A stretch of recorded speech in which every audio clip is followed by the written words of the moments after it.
Okay, so I will be reading Egans' Respiratory Fundamentals of Respiratory 12th edition, and I was on chapter 40, Aerosol Drug Therapy, page 845. Aging. Aerosols are dynamic suspension. Individual particles constantly grow, shrink, coalesce, and fall out of suspension. The process by which an aerosol suspension changes over time is called aging. How an aerosol ages depend on the composition of the aerosol, the initial size of its particles, the time in suspension, and the ambient condition to which it is exposed. Aerosol particles can change size as a result of either evaporation or hygroscopic water absorption. The relative rate of particle size change is inversely proportional to the size of a particle. So, small particles grow or shrink faster than large particles. Small water based particles shrink when exposed to relatively dry gas. Aerosol particles can change size as a result of either evaporation or hygroscopic water absorption. The relative rate of particle size change is inversely proportional to the size of the particles, so small particles grow or shrink faster than large particles. Small water based particles shrink when exposed to relatively dry gas. Aerosols of water soluble materials, especially salt, tend to be hygroscopic, absorbing water and growing when introduced into a high humidity environment. Particle size is not the only determinant of the deposition. Inspiratory flow rate, flow pattern, respiratory rate, inhaled volume, ratio of inspiratory time to expiratory time, i.e. ratio, and breath holding all influences where a particle of any specific size is deposited. The presence of airway obstruction is one of the greatest factors influencing aerosol deposition.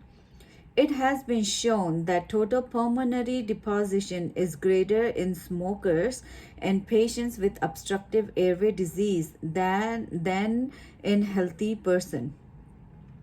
Figure 40.3.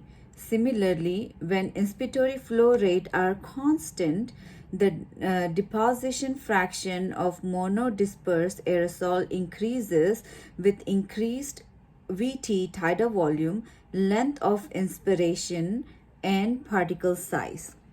These dynamic variables make it difficult to intuitively predict exactly what occurs to aerosol particles when they enter a gas stream and are inhaled.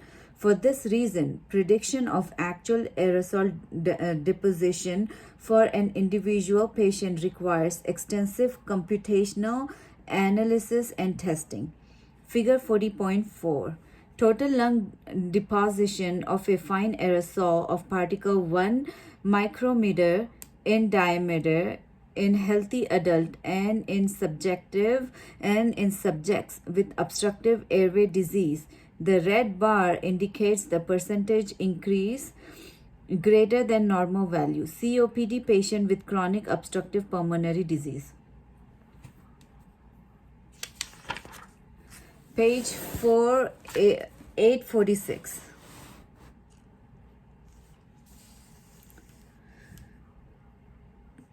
Quantifying aerosol delivery.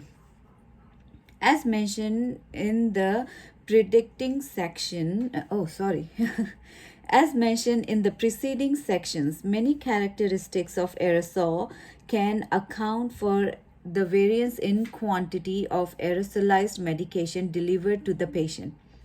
Although the precise amount of drug delivered to the patient's airways can be difficult to determine, it can be measured in terms of patient's clinical response to aerosol drug therapy, including the desired therapeutic effect and any unwanted adverse effects.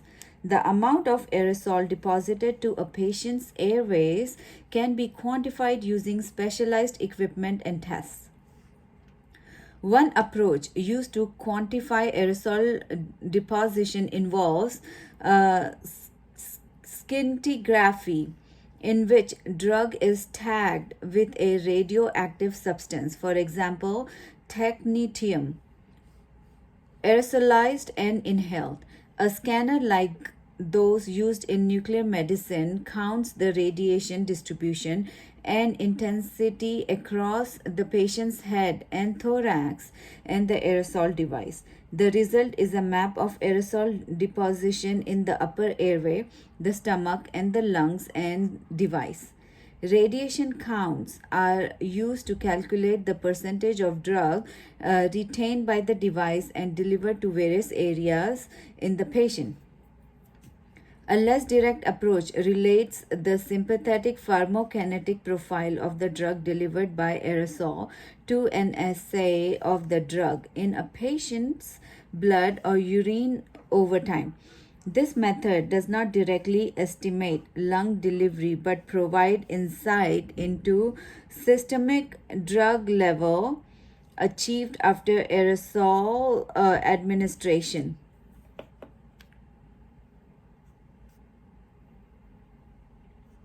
Care must be taken to differentiate drug absorbed through the lungs from drug absorbed through the gastrointestinal tract.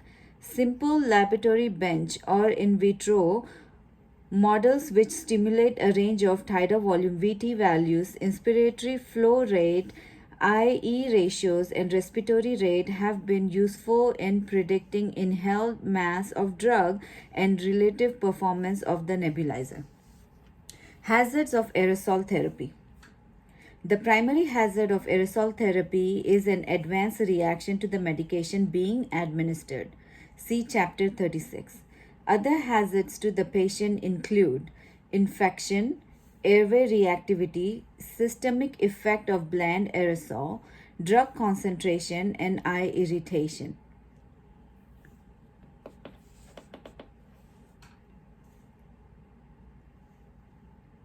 Care providers and bystanders risk these hazards as a result of exposure to secondhand aerosol drugs. Okay.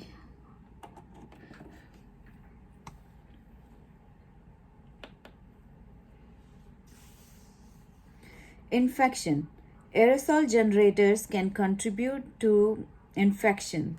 Aerosol generators can contribute to nosocomial infection by spreading bacteria by the airborne route. The most common source of bacteria are patient secretion, contaminated solution, that is multiple dose drug vials, and caregiver's hand. Various procedures can help to reduce contamination and infection associated with respiratory care equipment.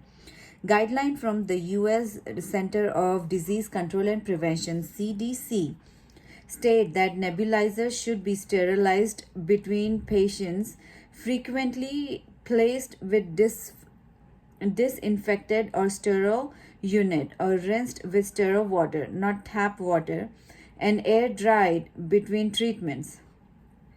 See Chapter 4. In addition, some recommend one nebulizer for one treatment. The Cystic Fibrosis Foundation recommend that standard small volume nebulizers should be discarded after each treatment to prevent infection in cystic fibrotic patients. I agree. Rule of thumb. Jet and ultrasonic nebulizers with medication reservoirs open to the connections to the patient are susceptible to contamination. Jet and ultrasonic nebulizers with medication reservoir open to the connection to the patient are susceptible to contamination. Therefore, they should be rinsed with sterile water and air dried between treatments. Tap water should not be used to clean jet nebulizer. Airway reactivity. Cold air and high density aerosols can cause reactive bronchospasm and increased airway resistance. especially in patients with pre-existing respiratory disease. Airway reactivity. Cold air and high-density aerosol can cause reactive bronchospasm and increase airway resistance, especially in patients with pre-existing respiratory disease. Medications such as acetylcysteine, antibiotics, steroids, ribavirin, and distilled water have been associated with increased airway resistance and wheezing during aerosol therapy. Medications such as acetylcysteine, antibiotics, steroids, ribavirin, and distilled water have been associated with increased airway resistance and wheezing during aerosol therapy. Administration of bronchodilators before or with administration of this agent may reduce the risk of duration of increased airway resistance. The risk of inducing bronchospasm always should be considered when aerosols are administered.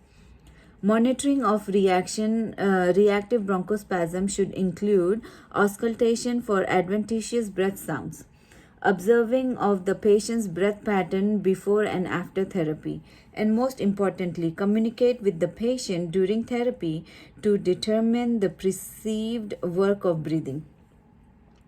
Pulmonary and systemic effect.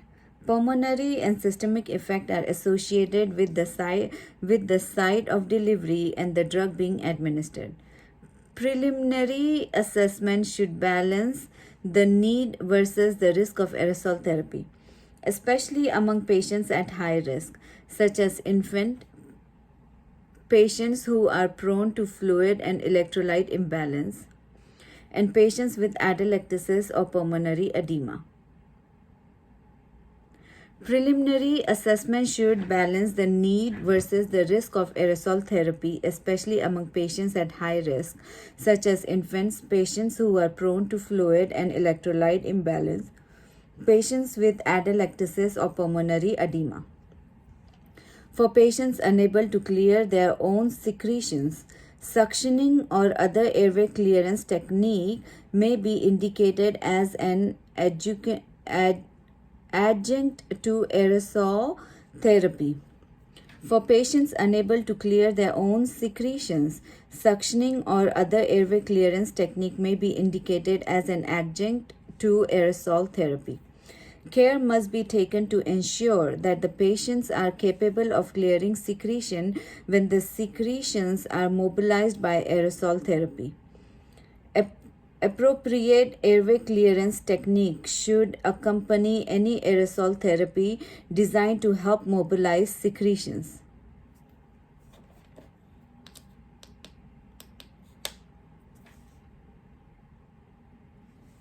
Rule of thumb: patients should be monitored continuously during aerosol treatment to avoid hazards such as reactive bronchospasm.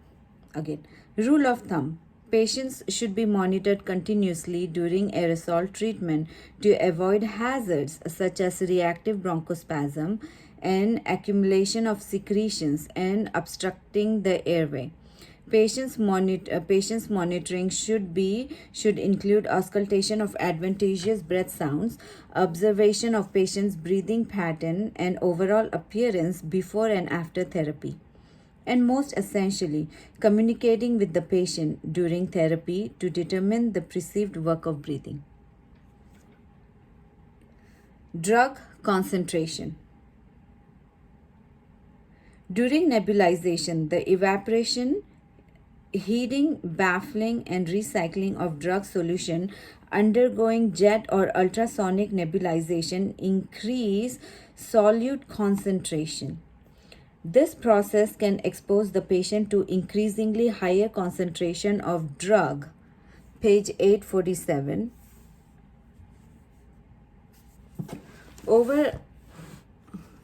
Over-the-counter of therapy and result in a higher concentration of drug remaining in the nebulizer at the end of the therapy.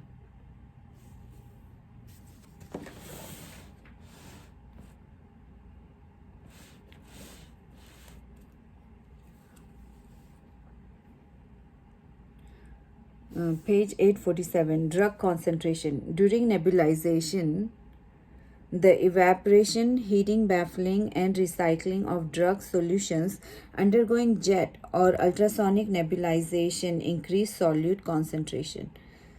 This process can expose the patient to increasingly high concentration of drug over the counter therapy and result in a higher concentration of drug remaining in the nebulizer at the end of the therapy.